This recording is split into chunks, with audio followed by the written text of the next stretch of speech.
7월 16일 기사입니다. Job market contraction persists. Unemployment rate hits record high in June, reeling under the prolonged impact of the COVID-19 fallout. South Korea shed over 350,000 jobs in June, marking the fourth consecutive monthly fall in employment for the first time since the global financial crisis. Government data showed Wednesday. The number of people unemployed and the unemployment rate hit record highs, weighed down by the massive contraction in service sectors.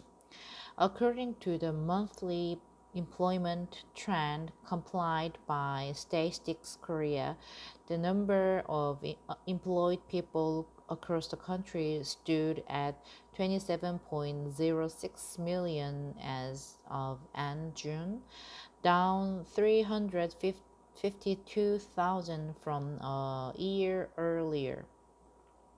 Though this latest on-year decline was a slowdown from April and May, when the country faced the fastest pace of epidemic spread and consequently strong social distancing rules, it prolonged the job market contraction for 4 months straight.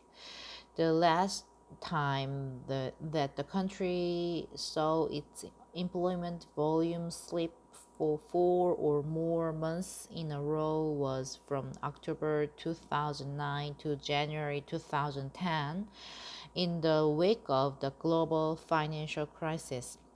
The sector hit the hardest was the lodging and restaurant business, which lost 186,000 jobs on year in June, followed by wholesale and retail, which lost 176,000 jobs. Education and manufacturing shed 89,000 and 65,000 jobs, respectively.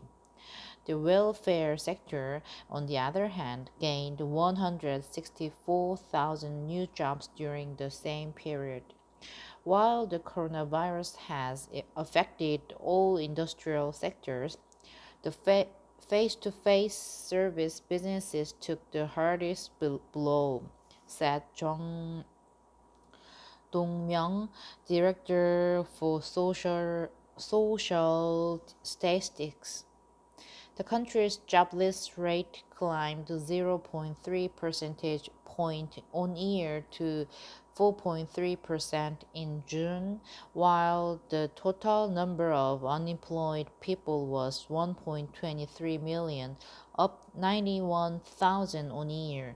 Both figures were the highest observed since 1999, when the statistics office started tolling such data.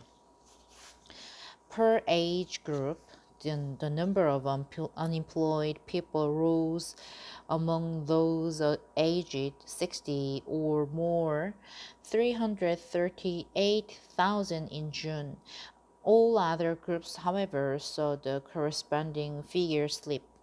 Per employment pattern, 494,000 temporary or daily jobs disappeared, while 349,000 regular jobs were added, reflecting the widening gap in a job market.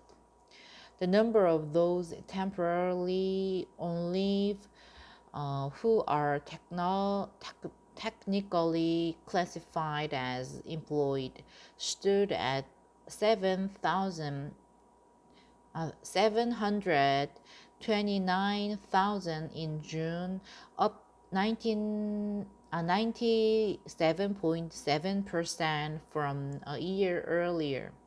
The number of people on temporarily temporary leave soared mostly in the service sectors due to the COVID-19 fallout, Chung said.